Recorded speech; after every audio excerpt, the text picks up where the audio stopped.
What's up, guys? Today we'll be talking about which smartphone am I planning on buying for 2020, which flagship smartphone. So as you can see, I've been using the OnePlus 7 Pro. I love it. It's one of my favorite devices this year that I've been able to use. So I want to go over some of the things I'm looking for. First off, so everybody knows on this channel, I'm not a fan of punch holes. Now, I can tolerate them, but I can't tolerate them as far as using it as a daily driver, as my main device.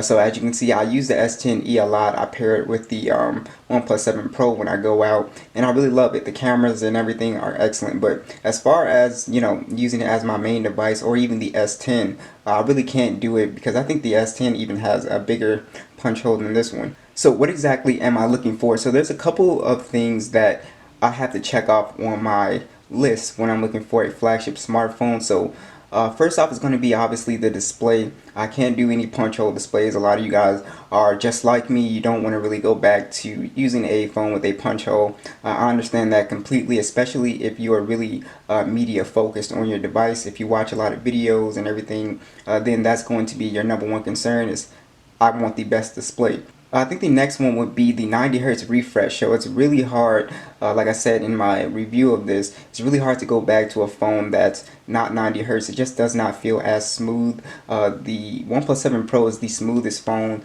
that I've ever used. It's almost like it just never lags. You never really notice it lagging. It's just extremely smooth when scrolling and bouncing in and out of applications and stuff like that. Not to say that these 60 Hertz phones are, you know, glitchy and everything, but they work fine. They are smooth, but you can notice a difference. And I think next will be updates, because updates are very important, especially security updates. This got Android 10 in a pretty decent time frame, so I was very pleased with that. Another thing that I want to talk about is what are the phones that I was considering. One of the first phones that I was considering was the Galaxy S11 until I saw the leaks that I'll show you right here. Now it's got this punch hole that kind of automatically disqualified it for me. I was hoping that they were going to go the full display route, but they didn't. They're going with the little punch hole, which it does look a little bit smaller, so hopefully I can get my hands on it, and maybe it won't be that a big of a deal for me, but so far I did have to cross that off my list. Now there is an iPhone rumor going around that they're going full display, but usually Apple just somehow disappoints every year with the iPhone's display, so it might have a smaller, you know, notch, but I don't think they're going full display. I'll be extremely surprised if they do. Maybe they'll throw the in-display fingerprint sensor in there and get rid of Touch ID or Face ID altogether.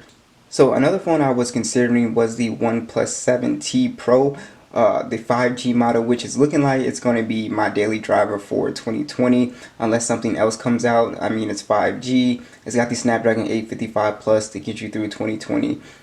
You know, it's basically this phone but with updated internals. That's looking like that's going to be my choice if nothing else really pops up, because I already know with the next Galaxy phones they're probably going to still do the punch hole thing. There is also an Apple Find X, if you guys remember that phone, and I like that phone. I really like the design of that phone. I just don't know how updates will go on that thing. And also, you know, the X2, are they going to move to the punch hole thing? Or are they going to keep the full display? So what do you guys think? What are you guys looking for your next you know, flagship device for 2020? Be sure to let me know, and I'll catch you guys in the next video.